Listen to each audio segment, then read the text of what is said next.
Você não deveria construir automações isoladas. Você deveria construir sistemas que ajudam empresas a entregar mais e melhor. E não, as caixinhas não vão te salvar.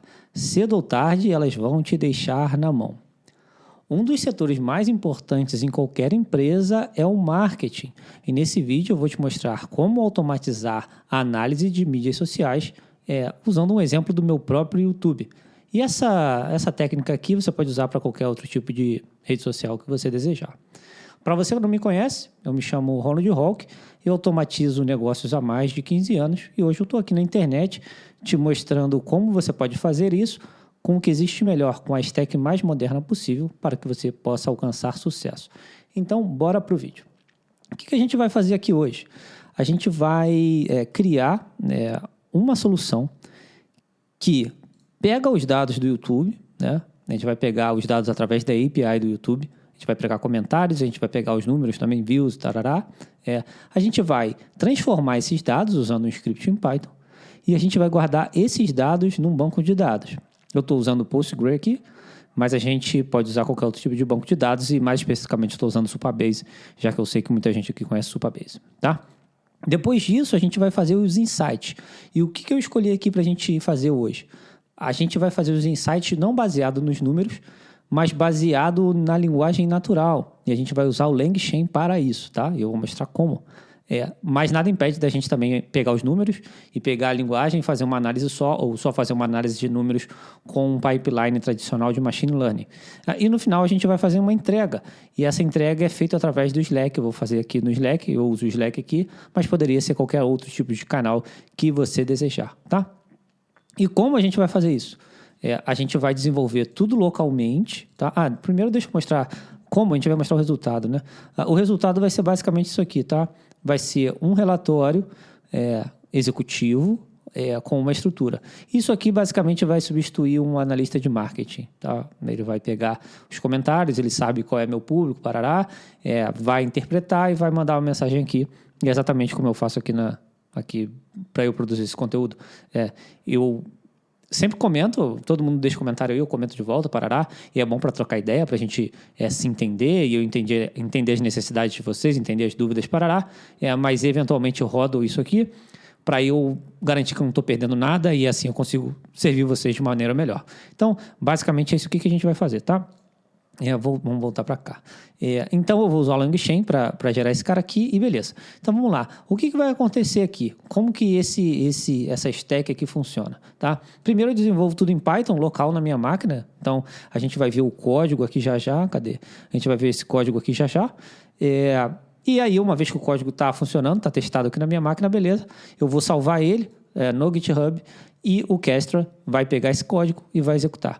Toda essa automação aqui é gerenciada pelo Kestra e desenvolvida em Python. Então, é basicamente as duas coisas que a gente precisa. E qual é a vantagem disso, Ronald? Basicamente é o seguinte, a gente entra nessa questão do vibe coding e você pode se aproveitar, por exemplo, dessas ferramentas modernas como Cursor, Windsurf, etc., para criar uma automação usando Python, por exemplo. Então, aqui eu estou desenvolvendo sozinho, mas nada impede de eu ter um time, como eu tenho aqui na empresa, né? Então, numa mesma automação, você pode ter diferentes pessoas trabalhando, porque é código. Por exemplo, se você está acostumado com o N8N, ele é muito difícil de manter. Se você tem mais de 2 ifs, né? Começa a ficar uma macarronada infinita, aquele troço lá. Ele é difícil de compartilhar desenvolvimento, porque você não consegue versionar, e você tem dificuldade de escalar, porque você tem dificuldade de manter e você tem dificuldade de compartilhar o trabalho que você faz, e isso torna tudo muito difícil. Você só vai conseguir construir soluções isoladas, a menos que você faça 1000 gambiarras, e aí se você está tentando fazer gambiarras com código, você deveria fazer código como todo mundo, né? Você deveria cair na real e seguir tua vida de uma maneira que faça você mais produtivo. Então, é isso que eu ofereço aqui, beleza? A gente já falou aqui de código, gerar código com IA e tal, né? Aqui também, tudo. E aí a gente vai entrar nessa lança do Vibe Marketing. O que seria o Vibe Marketing? Seria usar IA no processo de marketing. Todas as empresas modernas, têm 3 áreas principais, tá? Que a gente pode automatizar. Marketing, vendas e entrega. E aí tudo que não for isso é uma sub-área disso, tá? Então não vou entrar em detalhes aqui. De repente essa é uma discussão mais profunda lá para a comunidade. E o Vibe Marketing entra nessa categoria aqui, que seria o seguinte: a gente pega o nosso dado, né, seja comentário, seja performance, parará, seja como um criativo foi, como uma campanha vai, etc. A gente usa IA para avaliar esses resultados e, de repente, a gente usa IA para criar uma nova campanha, um novo criativo, etc, etc. O que eu estou mostrando para vocês aqui é só a análise, tá? E eu não gosto muito dessa ideia de conteúdo gerado automaticamente, ao menos não para mim, tá? Eu acredito que é importante certos conteúdos serem feitos por pessoas. Literalmente, eu estou aqui, é assim que a gente se conhece, troca ideia, né? E muitas das vezes, pai de empresas grandes, por exemplo, uma grande empresa, de repente, para eles é interessante fazer conteúdo automatizado, já que eles não têm uma cara, né? Eu sou a cara da minha empresa, né? Você está me vendo aqui, mas uma empresa grande, de repente, ela precisa contratar um influencer ou alguém que está na internet, né? Para representar a marca deles e, de repente, para eles é interessante, mas não é meu tópico aqui, tá? Aí você pode automatizar vendas, por exemplo, você pode fazer um agente SDR que enfim, te ajude a vender, mas de repente esse não é o teu caso, mas você pode automatizar certos processos de venda. E você pode automatizar a entrega, por exemplo, um software é uma entrega automatizada. Mas, por exemplo, se você tem uma consultoria, você não consegue automatizar só a consultoria, mas você pode automatizar pequenos pedaços dessa entrega. Em vez de você fazer tudo manual, você tem mais tempo para focar no que realmente gera valor para o seu cliente. E esse é o objetivo aqui do canal e essa aqui é a nossa brincadeira aqui. A gente usa o que existe melhor em computação e tecnologia para fazer com que a gente entregue melhores resultados. Então, dito isso, bora para o vídeo, tá? O que a gente vai fazer? Esse é o Kestra, se você não conhece. E o que a gente vai fazer aqui? A gente vai pegar nosso script Python que a gente desenvolve localmente e a gente vai mandar para cá. E ele vai gerenciar a automação e a gente não precisa mais ficar se preocupando uma vez que tiver desenvolvido. Beleza? Então, vamos lá. Vamos para o código. Então, tá aqui o código. Qual é a estrutura aqui do código, tá, cara? E preste atenção nessa estrutura aqui. A gente tem o flows, tá? Flows. A gente tem aqui 3 scripts. Um é para extrair os comentários, um é para extrair os números e o outro é para analisar, tá? Por que eu faço assim? Cada script, isso aqui você não precisa seguir exatamente, mas essa é uma boa prática, a gente faz com que ele seja atômico. O que isso significa? Cada script, cada passo aqui tem uma responsabilidade. Então, é exatamente assim que você pode dividir o trabalho. Por exemplo, você pede um desenvolvedor para fazer uma parte do trabalho, você pede outro desenvolvedor para fazer outra parte do trabalho. Então, assim, você ganha escala, velocidade, teste, porque cada coisa só faz uma função. Então, isso é muito importante, tá? E o que a gente faz aqui? A gente vai vir aqui, simplesmente vai lá no YouTube, a API do YouTube, lê a API do YouTube e escreve num banco de dados. Ronald, como que você lê da API do YouTube, como que você escreve no banco de dados? É o seguinte, cara, se você está acostumado a usar N8N, Make, qualquer coisa do tipo, Zapier, você vai lá e ele fala assim, a gente tem 1 trilhão de plugins aqui, ai meu Deus, plugins. Na verdade, dia a dia você vai usar poucos plugins, você vai usar, se você tem uma empresa grande, se você tem muitos clientes, você vai usar 20, 30 plugins, na verdade. E o que a gente faz aqui, internamente, é o seguinte, a gente desenvolve o plugin, que o plugin nada mais é do que a gente desenvolve o que precisa ser desenvolvido para conectar com um banco de dados. Eu estou usando o Postgre aqui, que na verdade é o Supabase. Então, toda vez que eu tiver um banco de dados Supabase, eu uso esse meu plugin aqui de Postgre. Já está desenvolvido, foi desenvolvido aqui dentro, desenvolvido uma vez, e a gente usa ele infinitamente vezes. Então, assim, é benefício infinito.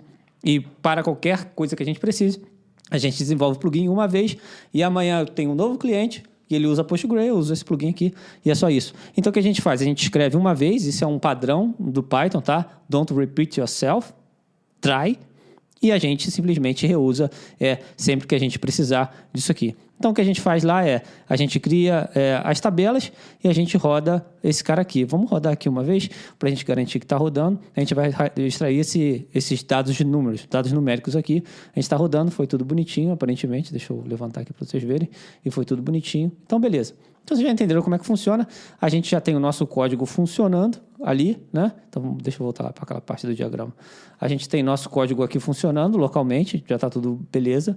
E a gente vai salvar ele no GitHub. E você vê aqui, eu já salvei, obviamente, né? Já está tudo salvo aqui, parará, o código está com a mesma estrutura que está aqui na minha máquina. E agora o próximo passo é ir lá para o Kestra e executar, tá? Então, vamos lá, vamos para o Kestra. Se você não conhece o Kestra é uma plataforma de orquestração.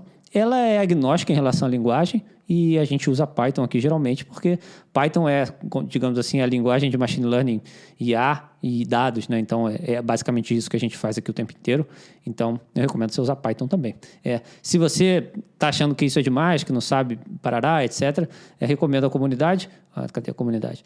As inscrições ainda não estão abertas novamente, mas lá eu tenho um curso de Python básico. Se você não sabe nada de Python, você pode aprender. E eu também tenho um curso de Kestra, que está sendo desenvolvido exatamente agora. Hoje eu mandei mensagem para quem está inscrito na lista aqui, porque eu, nos últimos dias, tive contato com uma galera que estava pedindo para eu reabrir logo a inscrição. Não estava nos meus planos reabrir no curtíssimo prazo, mas eu posso avaliar dependendo da demanda. Então, se você tem interesse, se inscreve lá, manda mensagem, sei lá. Vamos trocar ideia, porque se você fala, eu sei que você existe, sei que você tem necessidade, e fica mais fácil a gente desenvolver e te servir de melhor maneira, tá bom? Então, esse é o Kestra, tá? O Kestra faz exatamente orquestrar e ele nos dá essa bonita UI aqui, que a gente vê quantas vezes rodou, quantas vezes não rodou, ele manda alerta, etc, tá? Então, o que a gente faz aqui, tá? A gente vai ter flows. Flows seriam nossa automação, seria os nossos quadradinhos, lá que você já conhece muito bem, do N8N, tá? Então, o que a gente faz aqui? A gente tem dois flows nesse caso aqui. A gente tem esse de extrair números e comentários e a gente tem o flow da análise. Vamos dar uma olhadinha no flow de perto. Vamos vir aqui em editar e você vai ver o flow. Primeiro que você está vendo aqui é a estrutura do flow, tá? Então, o que eu falei para vocês, o que vai acontecer? Tem um trigger, que ele vai ser acionado mediante alguma condição. E o que vai acontecer depois? Ele vai clonar aquele repositório do GitHub que você viu ali anteriormente, ele vai extrair os dados do YouTube, tanto numéricos quanto os comentários. E como que isso é construído, Ronald? Como que isso acontece? Qual é a mágica? Não tem nenhuma mágica, é bem simples aqui. O que a gente faz basicamente é o seguinte, a gente define um trabalho para clonar o nosso repositório, aí a gente define um trabalho Python aqui para rodar um comando. E qual é esse comando? A gente está rodando aqui, flows e o script que a gente quer, tanto aqui quanto ali no outro. E é basicamente isso, é só isso. E se você está vendo esse monte de valor aqui, são os valores são as variáveis do nosso ambiente. Por exemplo, eu preciso escrever no banco de dados, eu preciso pegar isso no YouTube. Então, eu defino essas variáveis aqui de maneira que o script que eu desenvolvo aqui em Python, eu não preciso mudar nada para rodar lá no Kestra. E esse é o grande pulo do gato, porque é exatamente do jeito que você desenvolve aí na tua máquina, é exatamente do jeito que vai rodar lá no Kestra. E essa é a grande vantagem de performance que você vai ter e você não encontra em lugar nenhum, porque você simplesmente, exatamente o que você faz na tua máquina, vai rodar na cloud sem muita dificuldade. E para completar, a gente define as bibliotecas que a gente precisa, e o que ele vai fazer ele vai criar aqui um container no Docker, e a gente não precisa se preocupar com nada disso. Ele vai baixar as bibliotecas, que se ele não tiver, e ele vai executar o nosso script. Vamos executar ele aqui, enquanto eu explico outras coisas para vocês, tá? E você vai ver aqui o que vai acontecer. Ele começa lá executando, né? E a gente vai conseguir ver todo o log aqui do que aconteceu, tá? Então, a gente consegue ver ali do clone repositório, e ele vai começar a executar esse outro cara aqui. Aí você vê que ele começou lá, conectou com o YouTube, falou com a conexão da API, e aí ele seguiu a vida dele e foi rolando, tá? Esse primeiro cara aqui já foi, beleza. Então, enquanto o outro cara roda, a gente pode ir lá no Supabase e ver se o dado está lá. A gente está extraindo os números aqui, então vamos lá na tabela de números e vamos ver se os dados estão lá. E a gente vem aqui, e a gente vê que o dado foi extraído e os números estão aí, a gente vê a quantidade de comentários, parará, beleza, etc. Enquanto o outro roda. E esse dado aqui é o que a gente vai usar, tá? Como a gente viu aqui anteriormente. Esse dado, uma vez que está aqui, esse trabalho está feito. Então, é por isso que a gente isola os trabalhos, porque a extração é um trabalho importante por si só, e a gente precisa ter flexibilidade se a gente precisar mudar só aquele trabalho. Então, é por isso que ele é isolado do outro trabalho, e isso é uma boa prática, tá? Beleza, então a gente extraiu o dado. É um trabalho muito de engenharia de dados, né? Seria assim. Mas a gente consegue fazer aqui tudo no Python, porque a quantidade de dados não é absurdamente grande, nesse caso aqui. Beleza? Então, a gente rodou esse cara aqui. Ele vai rodar o outro ali. Vamos ver se ele está rodando. Ainda está rodando. Então, deixa esse cara rodar. E eu vou lá no script mostrar para vocês como é o código do LangChain, né? Que é a parte importante aqui no vídeo. Se você ver aqui no nosso no nossa estrutura de relatório, ele tem literalmente uma estrutura, né? Ele tem resumo executivo, ele tem principais temas e indicadores, ele tem oportunidades, parará, tá vendo? Ele tem uma estrutura aqui. E eu já rodei isso aqui mais de uma vez, né? Então você vê que o outro também segue a mesma estrutura. E aí você deve estar se perguntando, Ronald, como que você definiu uma estrutura fixa para usar com LLMs? E aí que o LangChain entra, caras. Porque a gente vai usar o LangChain para rodar aqui a nossa LLM. Eu estou usando o GenAI do Google, aqui estou usando o Gemini Pro 2.5, e eu estou usando o Pydantic, que define um esquema. Então, o que a gente vai fazer? A gente vai usar a LLM, a gente vai dar esse dado que a gente extraiu do YouTube e a gente vai falar para ela assim, ó, siga essa estrutura aqui que eu quero que você responda. Então, o que ela vai fazer ela vai gerar a resposta e ela vai garantir que a estrutura do nosso relatório seja cumprida. Isso é a grande diferença quando você lida com esse tipo de ferramenta, como o LangChain. Você tem essas opções e isso enriquece muito o seu trabalho. Então, é exatamente o que a gente faz aqui. Eu estou definindo classes, tá vendo? Que seriam uma estrutura de tabela. E a gente está falando aqui, o que eu quero? Eu quero uma categoria oportunidade, eu quero uma categoria de análise de sentimento e eu quero uma análise do reporte. Então, eu estou passando tudo isso aqui para a minha LLM, tá? Aqui. E, no final, ele vai me dar a resposta que eu queria. Vamos ver lá se esse job aqui terminou. Vamos ver como é que tá. E beleza, o job terminou certinho. Você vê que esse aqui demora um pouco mais, muito porque ele teve que ir nos vídeos e extrair os comentários. Então, tem muito mais dado aqui nesse caso, né? Mas você consegue ver aqui tudo de forma transparente. E o que aconteceu aqui? Vamos voltar lá para fora, tá? E o que aconteceu aqui, tá? Ele terminou o nosso trabalho, mas e daí, Ronald? Onde que está o próximo trabalho? Como que o LangChain está rodando? Se você vê aqui em dependências, o que eu fiz aqui? Eu criei um outro flow, tá? Que ele é acionado quando esse primeiro flow aqui termina de forma satisfatória, quando tem sucesso. Então, agora a gente vai olhar esse outro flow aqui e você vai ver que ele se funciona exatamente da mesma forma que o outro, tá? A gente vai vir aqui execuções, provavelmente ele está rodando. Já foi, né? Já terminou de rodar. E o que a gente vai ver aqui é o seguinte, tá? Vamos ver aqui em editar, tá? Como que ele está estruturado? Mesmíssima coisa, tá? A gente clona o repositório e a gente executa um flow aqui, tá? E esse flow agora é o nosso flow de análise, como você pode ver aqui, que é exatamente o flow que a gente tem lá na nossa máquina e o que a gente tem no GitHub. Então, uma vez desenvolvido no local, e a gente faz esse flow aqui, você vê que não tem nenhum bicho de 7 cabeças, é só uma linguagem de definição. E, para quem é adepto, tem aqui um editor no-code aqui, tá, cara? Eu quase não uso, tá? Vou ser sincero, mas você pode vir aqui no editor no-code, eles dão as opções de você preencher isso aqui apenas com ali na tela, né? Sem usar o YAML. Mas aí vai do gosto de cada um, beleza? Então, basicamente, você tem isso aqui.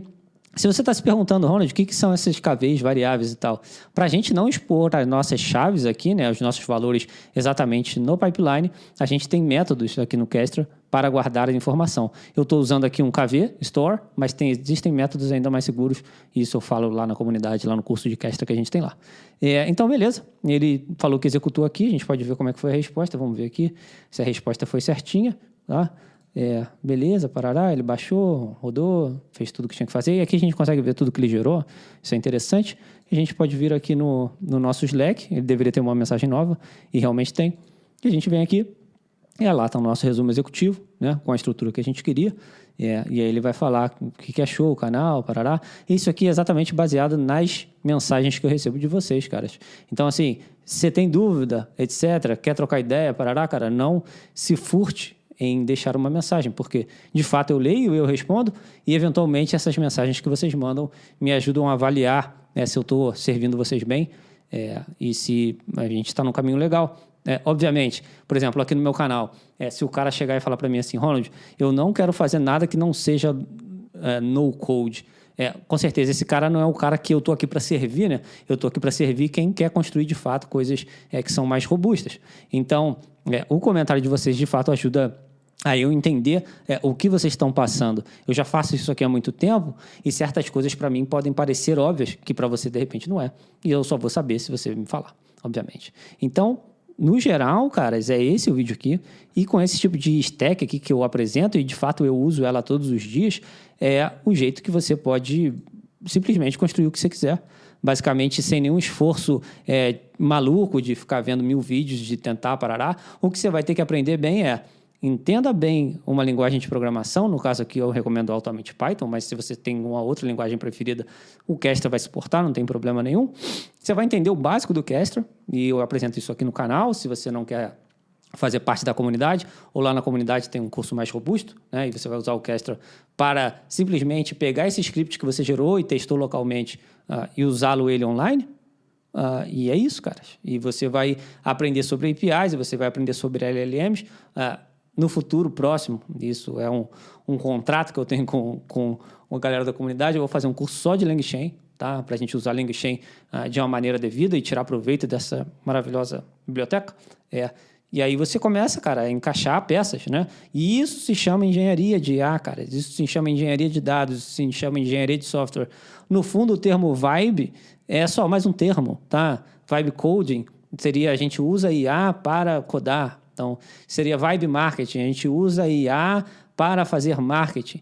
Mas, no fundo, cara, os fundamentos é o que importam, tá? Então, se você conhece marketing e tem interesse em aprender isso aqui, você vai nadar de braçada. Se você conhece isso aqui que eu estou mostrando e quer aprender marketing, você vai nadar de braçada, porque cada vez mais o nosso mundo profissional converge para profissionais que são multidisciplinares e que conseguem simplesmente andar com as próprias pernas. Enquanto tem uma galera que está usando IA para ficar mais lento, mais devagar, nós estamos usando IA para prosperar, andar mais rápido, construir melhor e ajudar um ao outro. Então, se você gosta do meu conteúdo, gosta do canal, considere se inscrever aqui. Se você quiser fazer parte da comunidade, tá aí o link. Eu recomendo fortemente. Se a demanda estiver muito alta agora, eu posso reabrir a comunidade. Aí depois você não pode reclamar de novo, como já aconteceu. Ronald, fiquei de fora. Parará, abre de novo. Cara, né? Assim, a gente tem que ter... Né, para manter a comunidade, tem que existir uma certa ordem também, né? Então, só fica de olho nisso aí, porque se eu abrir, eu vou avisar para quem se inscrever na lista, parará, vai ser todo mundo avisado, bota o e-mail certo lá, né, obviamente, para você ser avisado, né? Não tem spam, não tem nada, só tem comunicação real. Eu sou uma pessoa real e a comunidade é para pessoas reais. Então, assim, não tem esse marketing agressivo. Eu não acredito em marketing agressivo. Eu acredito em um marketing de relacionamento e é exatamente o que eu faço aqui. Então, se você considerar, eu acredito que é uma boa ideia. Então, é isso por hoje. Espero que você tenha gostado. Você tem ideia sobre outro tipo de automação que você gostaria de ver? Nesse estilo aqui eu posso fazer. Agentes de IA, eu tenho feito vídeos constantemente aqui. Fiz bastante vídeo sobre LangGraph também. Explorei outros tipos de alternativa, como o SDK da OpenAI, o Google ADK, e a gente vai criando conteúdo à medida em que vocês forem manifestando também interesse ou que eu ver oportunidades aqui interessantes para trazer para vocês. Então é isso. Nos vemos na próxima. Abraço.